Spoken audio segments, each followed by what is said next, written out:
Bueno, gente, hace cuánto tiempo que no me ven por acá y lamento eso, pero bueno, la realidad es que estuve últimamente con muchos proyectos y estudiando, haciendo muchas cosas.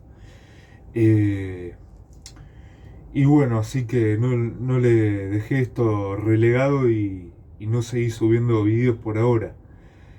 De cualquier manera, ustedes saben que este canal en realidad lo tenía pensado usar en el futuro, más que nada cuando ya esté recibido y mostrando mis aventuras por el país o por donde atienda, casos clínicos, historias y esa clase de cosas. Eh, y bueno, algunos videos así también explicativos de medicina y de varias cosas así en general. Pero bueno, no, es algo que lo tengo pensado llevar más a largo plazo y lo empecé casi al principio de la carrera de medicina, creo que lo empecé cuando estaba en segundo año y bueno, ahora actualmente estoy en cuarto y bueno, ayer rendí un parcial, así que aprovechaba ahora que estoy más tranquilo para grabar un poco. Y bueno, les traigo un resumencito que hice sobre este tema, que es el magnesio. Y bueno, para pasar al video. Y bueno, les voy a contar un poco sobre el magnesio. Es un mineral muy hablado últimamente en la comunidad de YouTube, porque es verdaderamente muy importante y se ha dejado mucho de lado en lo que es la práctica médica y el estudio de la medicina, porque tanto la deficiencia como la sobredosis son raras y al no ser un mineral, digamos, que constituya lo que es el equilibrio hidrosalino más que nada, entonces no es tan usado y tan importante en la emergencia, digamos.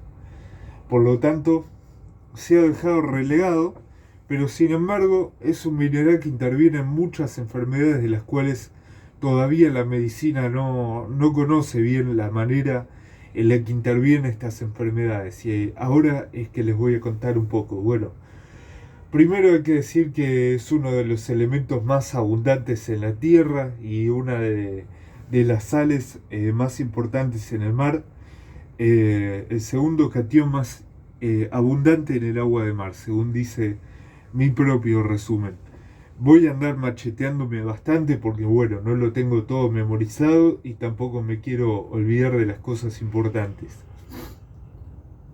La deficiencia de magnesio ha sido hallada en el 20 al 65% de pacientes críticos, según algunos estudios. Fíjense si no será importante esta sal. Ahora, ¿qué pasa? ¿Cómo funciona esta sal? Para mí es siempre importante a la hora de explicar algo que se entienda cómo funciona, más que memorizar cosas así al azar. Y bueno, porque al uno entender cómo funciona una cosa, es que uno la sabe eh, utilizar y sabe, sí, más que nada usarla. Bueno, el magnesio posee efecto bio y neurorelajante, o sea, relaja el sistema nervioso central y la musculatura. Posee efecto hipoglucemiante, laxante por vía oral, analgésico, antiinflamatorio, hipotensivo, antiagregante, inhibe la agregación plaquetaria, digamos, y neuroprotector, entre otros. Esto es como cuando uno lee las propiedades de las plantas medicinales, bueno, así les doy esto, pero bueno, a nivel más científico y metabólico, el magnesio interviene en más de 300 reacciones enzimáticas. Es, bueno, a mí me gusta englobarlo así. Interviene en la función energética a partir de unirse al ATP y unirse a las enzimas que intervienen en las reacciones de el metabolismo de los macronutrientes. Interviene en la síntesis de ADN, ARN y proteínas, o sea, en todos los mecanismos genéticos básicos, y es antagonista del calcio. Entonces, bueno, al unirse al ATP es importante para que las enzimas quinasas puedan utilizar este ATP unido a magnesio. Por lo tanto, sin magnesio no van a poder ser llevadas a cabo las reacciones de glucólisis, de el ciclo de Krebs y todo el metabolismo de los glúcidos y de las grasas y todo esto. Por lo tanto, va a provocar cansancio, por ejemplo, astenia, su deficiencia y desórdenes metabólicos, como la diabetes. Al funcionar como cofactores los mecanismos genéticos básicos, bueno, lo que va a hacer es intervenir, su deficiencia va a provocar que no se puedan llevar a cabo las, las funciones normales de las células, el ciclo celular, la reproducción y demás. Y al ser antagonista de calcio, digamos que lo que va a hacer, antagonista entre comillas, porque en realidad tiene que funcionar en homeostasis, en equilibrio. Pero bueno, digamos que lo que va a hacer, por ejemplo, es unirse a los oxalatos y inhibir lo que es la formación de oxalato de calcio, que es lo que provoca las piedras renales, las piedras, bueno, la litiasis, ¿no? Así que si usted tiene litiasis o predisposición a tenerlas, quizás esté sufriendo de deficiencia de magnesio. Es cofactor de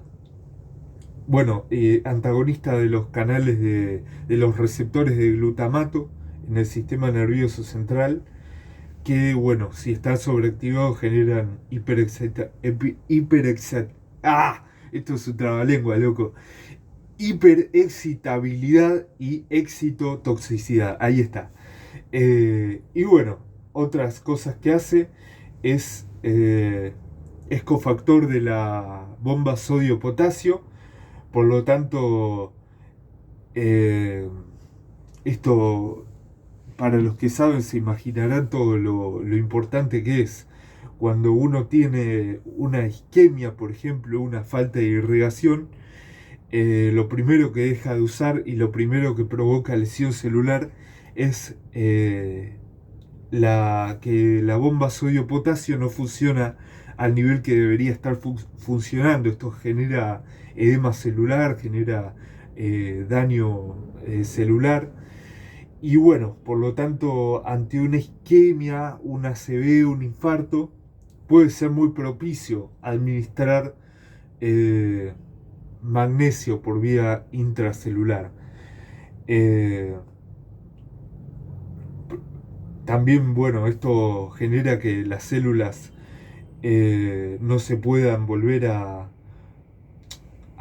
repolarizar cuando están despolarizadas y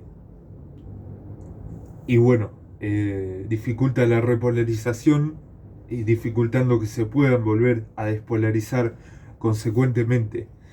Esto, bueno, por ejemplo, resulta en que el magnesio puede ser propicio y beneficioso en el caso de diferentes arritmias. La que está más probada y la que más se administra es en el caso de la torsade de Points, que es un tipo de arritmia cardíaca. Y bueno, disminuye la secreción de interleucinas, portando un efecto antiinflamatorio y otras cosas. ¿En qué casos puede ser muy beneficioso administrar magnesio especialmente? Bueno, en principio las personas que posean grandes factores de riesgo para su deficiencia.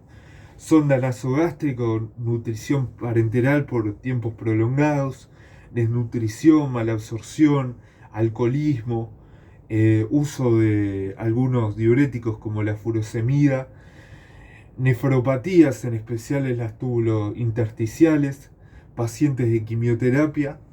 Bueno, en personas que posean hipertensión arterial, porque al ser justamente antagonista de calcio provoca que tanto el sistema nervioso como los músculos puedan relajarse, como dije, repolarizarse. Estas células que son excitables provoca la relajación de las mismas. Y bueno, por lo tanto, en la hipertensión, en la preeclampsia, en la eclampsia, como dije, en casos de isquemia con infartos y ACV, o el riesgo elevado para estas, patologías, como todo lo que sucede en el síndrome metabólico, ya saben, la dislipidemia, la diabetes, después en la torsada de Points en el caso de las arritmias, en los trastornos de ansiedad, insomnio, fatiga crónica. El magnesio puede ser muy útil en el dolor crónico neuropático, en la poliomielitis y en el tétanos, cuando un paciente tiene tetania o algún signo así temprano de estas enfermedades, en la osteopenia, porque el magnesio provoca una mala función de la glándula paratiroides y bueno, puede ser interpretada como una insuficiencia paratiroidea. Y bueno, puede provocar osteopenia. Y bueno, en asma y en algunas enfermedades autoinmunes y en pacientes críticos. Estos son para mí los pacientes que pueden tener una mayor indicación y pueden verse más beneficiadas para el uso del magnesio en suplementación. ¿Cuáles son los síntomas de la deficiencia de magnesio? Bueno, todas estas enfermedades pueden ser unos síntomas tempranos, pero los síntomas en el caso de la deficiencia moderada severa son en las analíticas en el laboratorio hipomagnesemia, obviamente en el estudio en el ionograma, o bueno, si se pide magnesio, porque en general no sale en el ionograma. Hipo o hipercalcemia, puede verse en ambos casos la deficiencia de magnesio reflejada. La hipopotasemia, la deficiencia de hormona paratiroidea y también la resistencia a hormona paratiroidea, a vitamina D y a insulina. O sea, los pacientes que sean prediabéticos y presenten resistencia a la insulina aumentada. A nivel neuromuscular, calambres, espasmos musculares, todo lo que es cuando te late el párpado, por ejemplo, o a nivel carpopedio, estos espasmos donde un músculo se contrae involuntariamente. Ya a nivel más grave, convulsiones, parestesias, que son estos ardores, estos hormigueos a nivel periférico, tetania, vértigo, nistagmus, que es el movimiento de los ojos, así digamos, corea, tetosis, temblor, etc. Psiquiátricos como son la ansiedad, el nerviosismo, el insomnio o el sueño poco profundo, la astenia y la baja tolerancia al estrés. Arritmias, hipertensión a nivel cardiovascular, y otros pueden ser, inflamación, diabetes, asma, estreñimiento, migraña, osteopenia y demás. La ingesta de magnesio. Ahora vamos a ver cómo se incorpora normalmente el magnesio. Normalmente el balance de magnesio es neutro, o sea que generalmente se gana al mismo nivel de lo que se pierde. Pero ¿qué pasa? El cuerpo no tiene en líneas generales mecanismos para almacenar o para controlar los niveles de magnesio, como sí tiene en el caso del hierro, por ejemplo, que puede almacenar hierro o el calcio. La ingesta diaria de magnesio recomendada ronda los 400 miligramos diarios para hombres y un poco menos, 320 miligramos para las mujeres. Esto depende de varias cosas, del peso, de la edad y demás. Pero esto es en líneas generales. El magnesio se encuentra presente en los alimentos de origen vegetal y algunos de origen animal. Los alimentos más ricos en el magnesio son los frutos secos como las almendras, el maní, las nueces, algunas legumbres como el garbanzo, cereales como la avena, el maíz, eh, las verduras de hojas verdes como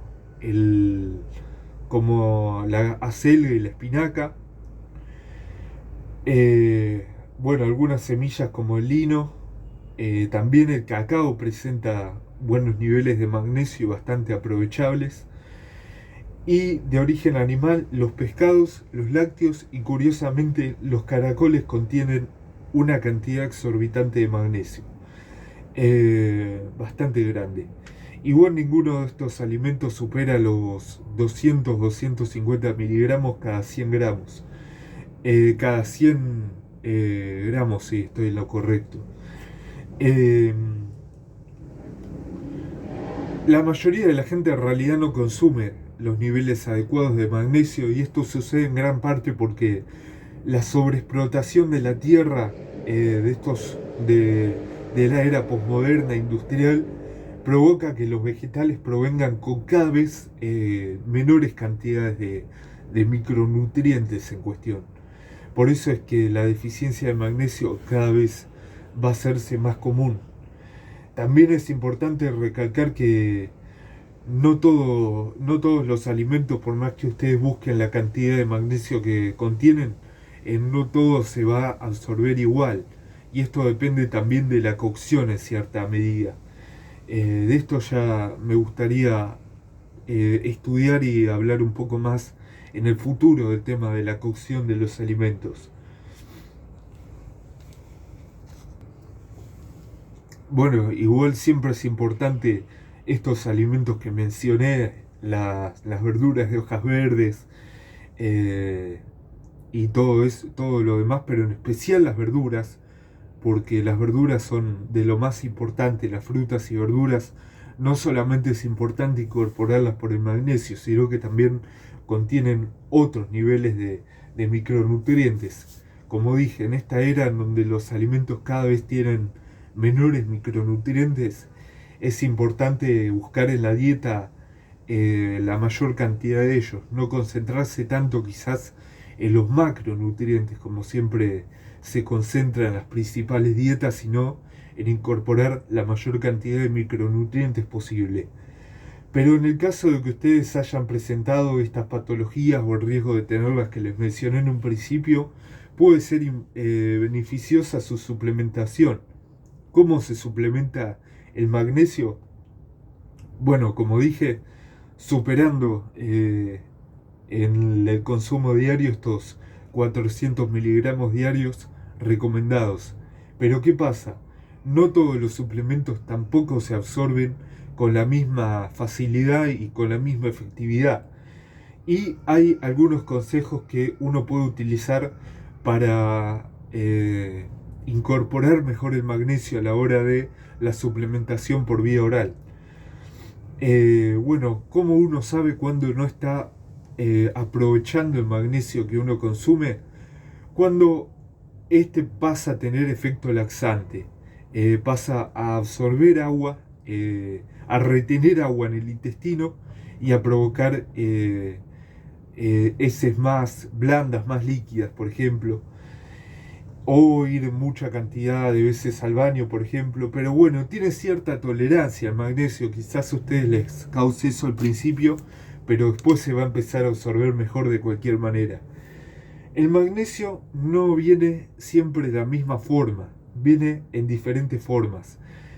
Puede venir en forma de sales inorgánicas, como lo son el óxido, el hidróxido, el sulfato, el cloruro, el carbonato, o en forma de compuestos orgánicos, citrato, malato, lactato, glicinato, treonato y otras formas. ¿Cuál es mi recomendación? Bueno, ¿qué pasa con esto? Las sales inorgánicas tienen una menor absorción, se absorben peor en líneas generales. Pero las sales orgánicas son más caras en principio los compuestos orgánicos son más caros y contienen menor cantidad de magnesio por peso. Entonces, ¿qué pasa? Siempre que ustedes tengan los recursos necesarios económicos para comprar una forma como el glicinato, el treonato, los quelatos o el citrato, es recomendable comprar estas formas. El malato también. Pero compuestos como el cloruro de magnesio son bastante bien absorbidos y son baratos. Ustedes pueden aumentar la absorción del magnesio a partir de dividir la dosis en diferentes consumos diarios, en lugar de tomarlo siempre en determinado momento del día, que si van a elegir uno recomiendo la noche, pero si no, lo toman en diferentes dosis a lo largo del día. Así que bueno, el óxido y el hidróxido tienen efecto laxante y antiácido, pero no les recomiendo que lo tomen. Y según dicen por ahí, bueno, no lo comprobé yo a partir de estudios y demás, pero se dice que formas como el treonato del magnesio tienen una mejor distribución en el sistema nervioso central, por lo cual si ustedes están buscando el magnesio para la ansiedad o para el insomnio, puede ser bastante recomendable. Y bueno, gente, no la voy a alargar porque ya se extendió mucho el video, pero acá tienen una guía bastante completa para el uso y demás del magnesio. Bueno, ¿qué les puedo contar? El jueves vi una cirugía de traumatología y nada, estuvo muy buena entrar al quirófano. Entramos así con trajes de plomo porque la hacían guiada por radiografía, así que andaban sacando radiografías cada 2 minutos, pero se irradian todos los tipos, así que no se piensen que la medicina, que ustedes siempre los insultan a los médicos, ustedes que son medio conspiranoicos. La medicina es un trabajo que es muy justo, está muy mal remunerado, es muy sacrificado, la verdad, y bueno, por más que en la práctica médica a veces pequemos de arrogantes y tengamos nuestros defectos, la medicina es una profesión muy muy noble y bueno, hay que respetarla por eso. Es una cuestión de que siempre uno estudia y atiende, se levanta temprano, atiende pacientes y cuando vuelve a su casa, en lugar de estar boludeando, se tiene que sentar a estudiar de nuevo. Y bueno, es una profesión sacrificada y muy poco respetada, mal remunerada en líneas generales. Y es algo que se tiene que ejercer con amor y no más que eso. Nos mostraba el cirujano que utilizaban para hacer para meter el clavo endomedular en el fémur, ustedes tienen que agujerear adentro del fémur longitudinalmente para luego colocar el clavo endomedular. Y lo que utilizaban para agujerear era como una especie de taladro que se le conectaba un fierro flexible largo con una mecha a la punta. Y este taladro era de la ferretería y el cirujano jefe nos dijo, esto lo compran en cualquier ferretería. Normalmente tendríamos que usar quirúrgicos, pero como no recibimos los suficientes recursos, tenemos que utilizar lo que hay. Y bueno, así es como nos dijo, así es como la dejadez política se refleja, pero después al final el paciente se termina infectando y tenemos que utilizar aún más de recursos para administrar antibióticos. Y bueno, pasaban muchas cosas así ahí mismo, por más que fuera el hospital de más alta complejidad que pudiera haber en nuestra provincia, pero fuera de broma la falta de recursos y demás se traduce mucho en lo que es la práctica médica. Y después los ven a los pelotudos de mierda de los kirchneristas halagando y autochupándose la pija cuando está todo hecho mierda, bueno. No, no los... Y bueno, los kirchneristas y los demás políticos también, porque la verdad es que son todos una mierda. Bueno, gente, nos vemos.